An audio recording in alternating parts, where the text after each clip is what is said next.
इस सूची में से तो सभी नाम आ ही चुके हैं। सभी अतिथि सकुशल और संतुष्ट रहें, बस ये देख लीजिएगा आरिसमन। जी राजनुज। चलिए अब नगर की ओर भी देख लेते हैं, वहां क्या तैयारी चल रही। आइए। और पुष्प का प्रबंध करो। जी लाता हूं। नववधू की भांति सजनी चाहिए संपूर्ण अयोध्या। रुको, मैं कह रहा हूं रुक जाओ। ये क्या कर रहे हो तुम सब? हैं? मति भ्रष्ट हो गई है तुम्हारी। जानते नहीं महोत्सव की तैयारी चल रही है, क्यों रोक रहे हो इतने पावन कार्य को? मलिन चरित्र के स्वागत के लिए उत्सव नहीं हुआ करते। और क्या प्रमाण है? क्या प्रमाण है कि सीता पवित्र है? अरे 12 वर्षों के बाद लौटी है वो।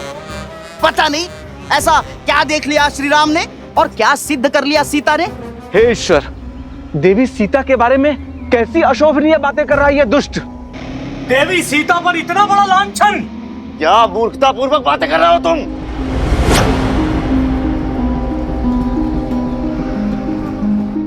सत्य बोल रहा हूं मैं, केवल सत्य। अरे हमने सीता को इसलिए अपनाया क्योंकि उन्होंने स्त्रियों के अधिकार की बात की, उन्हें सम्मान दिलाया। किंतु प्रश्न तो ये है, क्या सीता पुनः राज सिंहासन पर बैठने के योग्य है? क्यों महल में प्रवेश से पहले वो 2 दिन मंदिर में तप कर रही है ताकि उसके पाप धुल जाए? तो साहसी मानो, छोड़ दो मुझे, मैं इसके प्राण ले लूंगा। मेरे अंत से मेरे प्रश्न समाप्त नहीं होंगे। हमें पुनः अभी चलकर सीता से अग्नि परीक्षा की मांग करनी चाहिए। देखा, सुना आप लोगों ने कैसी बातें कर रहा है ये पापी। पाप मुझ में नहीं, श्री राम के इस निर्णय में। यदि सीता को राज सिंहासन पर बैठना है तो उसे हम अयोध्या वासियों के समक्ष अग्नि परीक्षा देनी ही होगी। निर्लज्ज! इसे छोड़ो। शांत।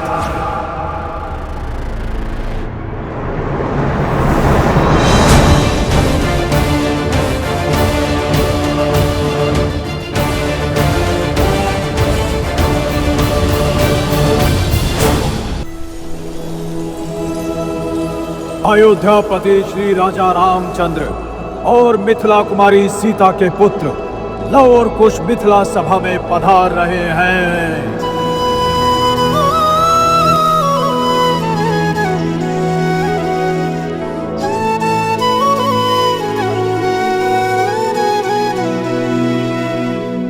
जिनमें देखी राम सिया पर छाई, वो लव कुश सच में है सुत रघुराई।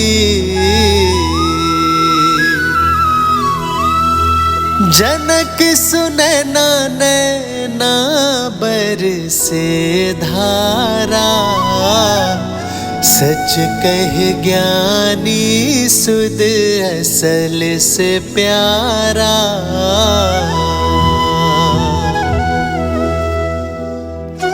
प्रणाम नानी श्री।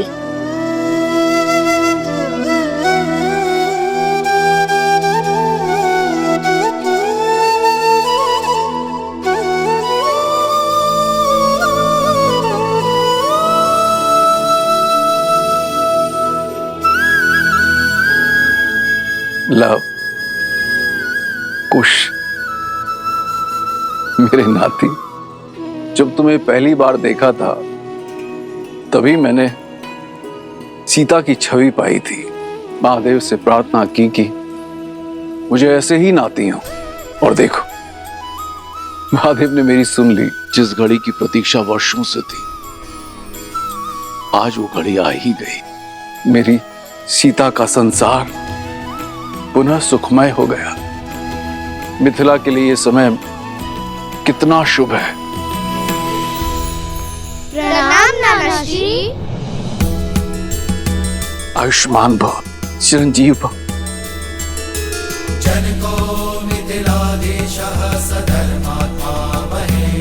मेरी पुत्रियों के अंश आज मिथिला पधारे हैं। मिथिला के आंगन में वसंत ले आए हो तुम सब।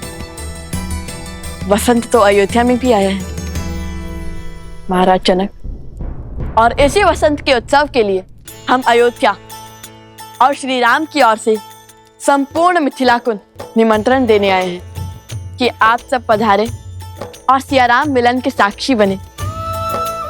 अवश्य अवश्य आएंगे। पूरा मिथिला आएगा मैथिली के स्वागत के लिए। महाराज जनक, मन में एक प्रश्न था, पूछने की आज्ञा है? अवश्य आज्ञा है, किंतु उससे पूर्ण मेरे एक प्रश्न का उत्तर दो। क्या मैं तुम्हारे लिए महाराज जनक हूं या तुम्हारा नाना?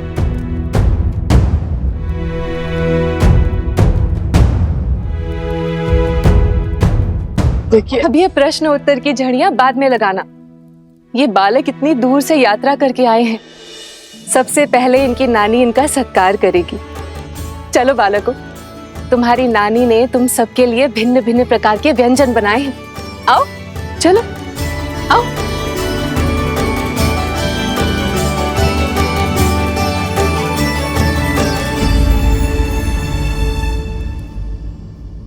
चलिए आप सभी अपने अपने कार्य पर जाइए।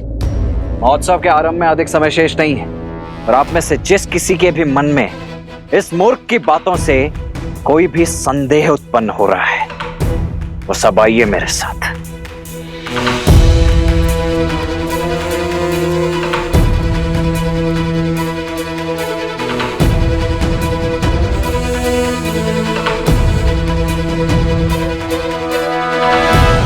जिस राम और सीता की तुम बात कर रही हो ना, उन्हें ये पवित्र और सुगंधित पुष्प नहीं,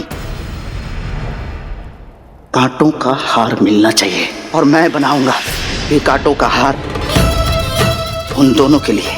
इस सब आप क्या कह रहे हैं? क्या करने वाले हैं आप?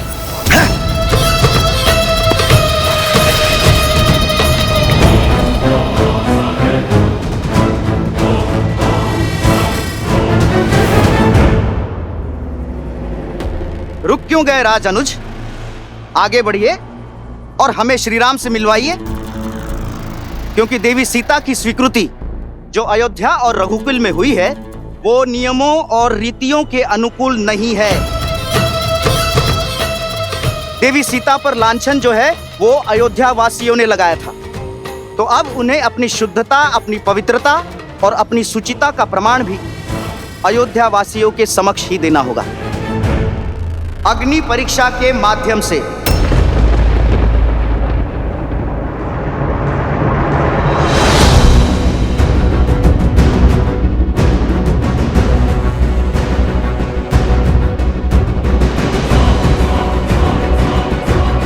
मौन हो जाओ मूर्ख, अपने प्राणों का मोह नहीं है तुम्हें? देवी सीता के प्रति ऐसे अमर्यादित प्रश्न करने वालों का यही दंड उचित है। कुबुद्धि और मलिन विचारों से ग्रसित हैं ये लोग। ये जिह्वा मनुष्य के सौभाग्य और दुर्भाग्य दोनों का कारण बनती है। जब जिह्वा से सत्य के पुष्प बरसते हैं तो यश मिलता है, परंतु यदि असत्य के कांटे बहने लगे तो यही मृत्यु का कारण भी बनती है। अयोध्या की महारानी सीता यहाँ की प्रजा की माता है। अब जब यहाँ की प्रजा ने अपनी भूल स्वीकार कर यहाँ के जन ने, मन ने उन्हें अपनी महारानी स्वीकार किया है, पूर्ण रूप से अपनाया है, तब तुम एक बार पुनः इस भ्रष्ट मलिन विचार के साथ पुनः खड़े हो गए। लोक अपवाद की जो अग्नि शांत हो चुकी थी, उसमें घी डालने का प्रयास कर रहे हो तुम। 13 वर्ष के तप ने उन्हें प्रशिक्षित किया है। स्वयं भगवान वाल्मीकि उसके साक्षी हैं, और किस साक्षी की प्रतीक्षा है तुम्हें?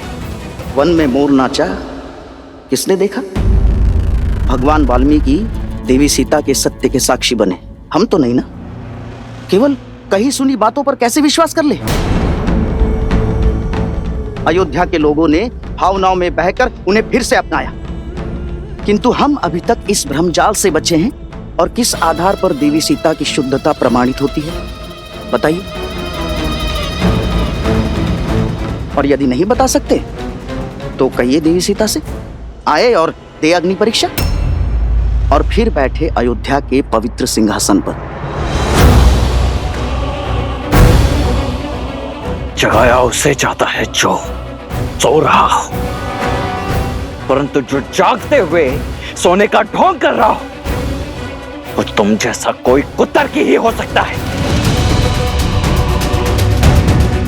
नहीं है विश्वास तुम मत करो, किंतु मेरी भाभी मां अब कोई और परीक्षा नहीं देंगी और ना ही मैं दूंगा कोई भी स्पष्टीकरण।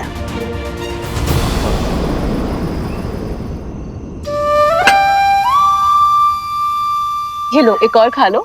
नहीं नहीं, बस और नहीं नानी श्री, पेट भर गया। ठीक है, मत खाओ।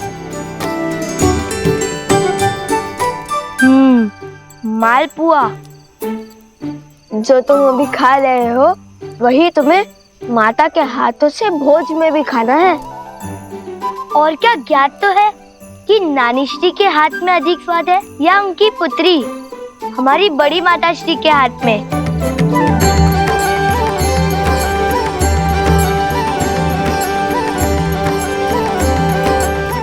धन्यवाद नानी श्री, भोजन में आनंद आ गया।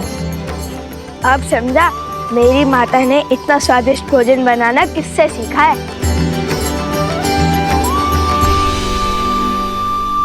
धन्यवाद केवल नानी श्री को, नाना श्री को कुछ नहीं। धन्यवाद महाराज जनक। धन्यवाद महाराज जनक।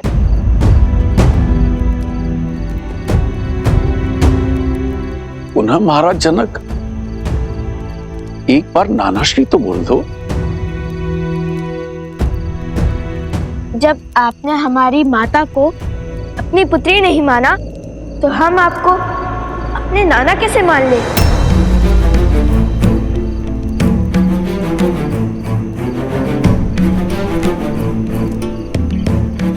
कारावास आपकी पुत्री वन वन भटकती रही, एक राजकुमारी होकर भी एक वनवासिनी का जीवन जीती रही।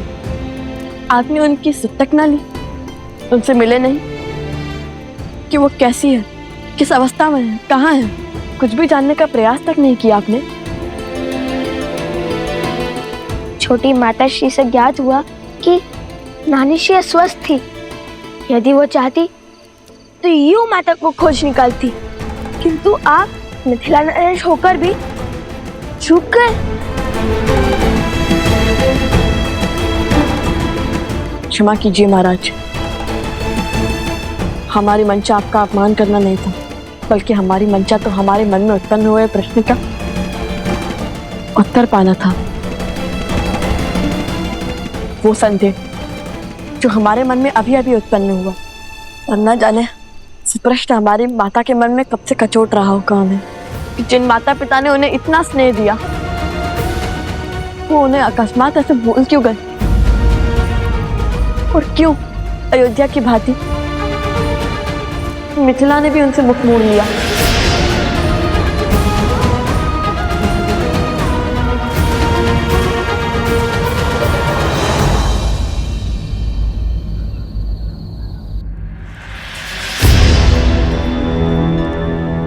सुख के क्षण में संदेह की आंधी आना उचित नहीं। उस व्यक्ति का भाभी मां के चरित्र पर पुनः प्रश्न उठाना ये विचित्र भी है और विचारणीय भी।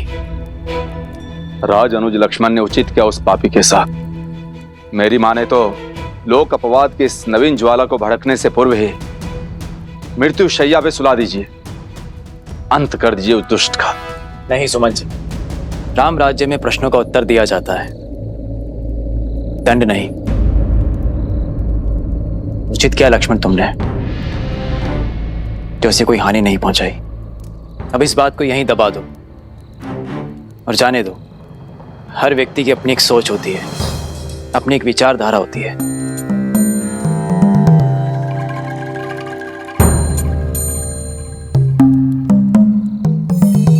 जब संपूर्ण अयोध्या ही महोत्सव के रंग में रंगी है तो हमें चिंता करने की कोई आवश्यकता नहीं। महोत्सव की तैयारियां जैसे चल रही है चलने दो। और हाँ, कि ये बात भैया तक ना पहुंचे, अन्यथा उन्हें बहुत कष्ट होगा। इतने वर्षों के बाद उनके जीवन में सुख लौट के आया है, और ये सुख दुख में परिवर्तित नहीं होना चाहिए।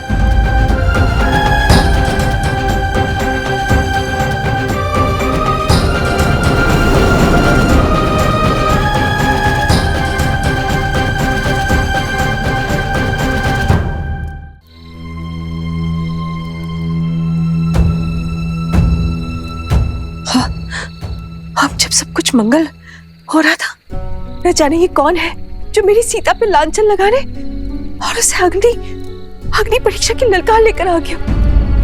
मुझे ही कुछ करना होगा, मुझे ही कुछ करना होगा। मैं आमरण व्रत करूंगी, जो अपने घर की सुख शांति के लिए बहुत अच्छा होगा। यही उचित होगा। दीदी, आप व्यर्थ ही चिंता कर रही हैं। इस बार केवल अयोध्या नरेश राम ने ही नहीं, अपितु संपूर्ण अयोध्या ने सीता को मन से स्वीकारा है। सब कुछ सुलझा हुआ है। फिर आप अपने मन को क्यों उलझा रही हैं दीदी? देखिए ना, कैसे पूरी अयोध्या उत्सव की तैयारी में लीन है।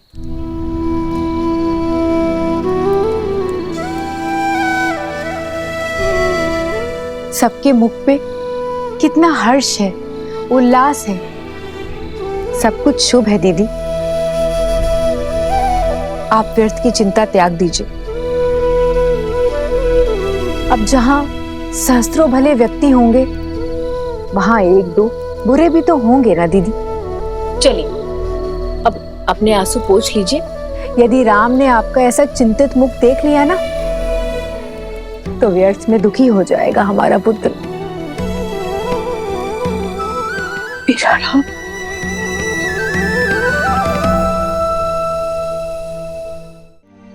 नहीं पुत्रो, ऐसा कतई नहीं है। यदि तुम्हें लगता है कि हम हमारी सीता को भूल गए हैं, तो ये तुम्हारी भूल है। और सुनैना, भूल तो मुझसे हुई है। इतने वर्षों तक अपनी पुत्री की सुध न लेने की भूल, उसकी कुशलता का ध्यान न रखने की भूल।